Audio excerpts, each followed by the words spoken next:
પ્રકટીકરણનું પુસ્તક એનો 11મો અધ્યાય. પ્રકટીકરણનું પુસ્તક અધ્યાય 11. પછી લાકડી જેવું એક બરું મને આપવામાં આવ્યું અને મને કહેવામાં આવ્યું કે તું ઉઠ ને દેવના મંદિરનું તથા વેદીનું માપ લે અને મંદિરમાં ઉપાસના કરનારાઓની ગણતરી કર, પણ મંદિરની બહારનું આંગણું પડતું મૂક, તેનું માપ ન લે, કેમ કે તે વિદેશીઓને આપવામાં આવેલું છે. તેઓ 42 મહિના સુધી પવિત્ર નગરને ખૂંદી નાખશે. મારા 2 શાહેદો ટાટ પહેરીને 1260 દિવસ સુધી પ્રબોધ કરે એવો હું તેઓને અધિકાર આપીશ. જૈતુનના જે 2 ઝાડ તથા જે 2 દીવી પૃથ્વીના દેવની સમક્ષ ઉભા રહેલા છે તેઓ એ જ છે. જો કોઈ તેઓને ઈજા કરવા ચાહે તો તેઓના મોંમાંથી અગ્નિ નીકળે છે ને તે તેઓના શત્રુઓનો સંહાર કરે છે, અને જો કોઈ તેઓને ઈજા કરવા માંગે તો તે જ પ્રમાણે તેણે માર્યા જવું જોઈએ. તેઓને આકાશ બંધ કરવાની સત્તા છે કે તેઓના પ્રબોધ કરવાના સમયમાં વરસાદ વરસે નહીં, અને તેઓને પાણીનું લોહી કરવાની સત્તા છે, અને તેઓ જ્યારે જ્યારે ચાહે ત્યારે ત્યારે તેઓ પૃથ્વી પર દરેક જાતની આફત લાવે. જ્યારે તેઓ પોતાની સાક્ષી પૂરી કરશે ત્યારે જે શ્વાપદ ઊંડાણમાંથી નીકળે છે તે તેઓની સાથે લડાઈ કરીને તેઓને જીતશે અને તેમને મારી નાખશે.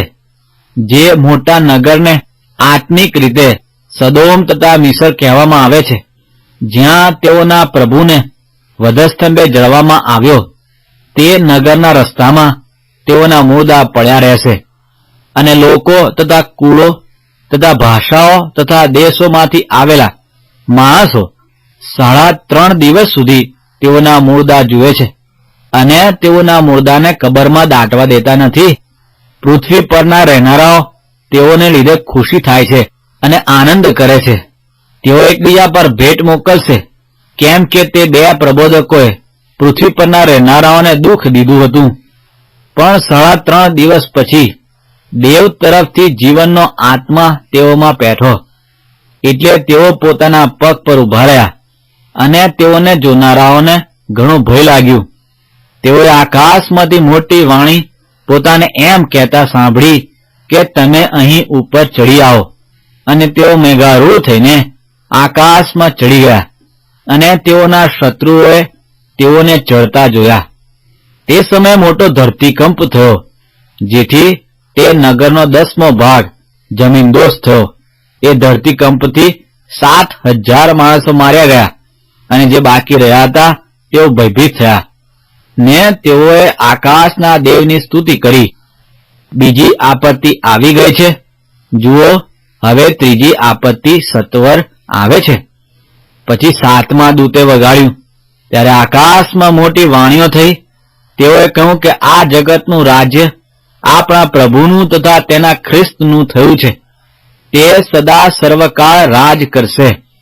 જે 24 વડીલો દેવની સમક્ષ પોતાના આસન પર બેઠા હતા, તેઓએ દંડવત પ્રણામ કરીને દેવની આરાધના કરી અને કહ્યું કે હે સર્વશક્તિમાન પ્રભુ દેવ, જે છે ને જે હતો, અમે તારી સ્તુતિ કરીએ છીએ, કેમ કે તે તારું મહાન સામર્થ્ય ધારણ કર્યું છે અને તું રાજ કરવા લાગ્યો છે.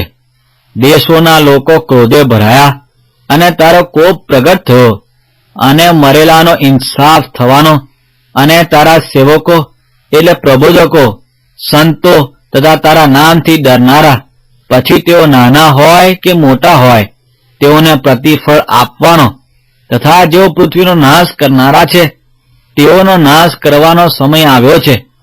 ત્યાર પછી આકાશમાંનું દેવનું મંદિર ખોલવામાં આવ્યું, અને તેના મંદિરમાં તેના કરારનો કોષ જોવામાં આવ્યો, અને વીજળીઓ, વાણીઓ, ગર્જનાઓ તથા ધરતીકંપ થયા તથા પુષ્કળ કરા પડ્યા.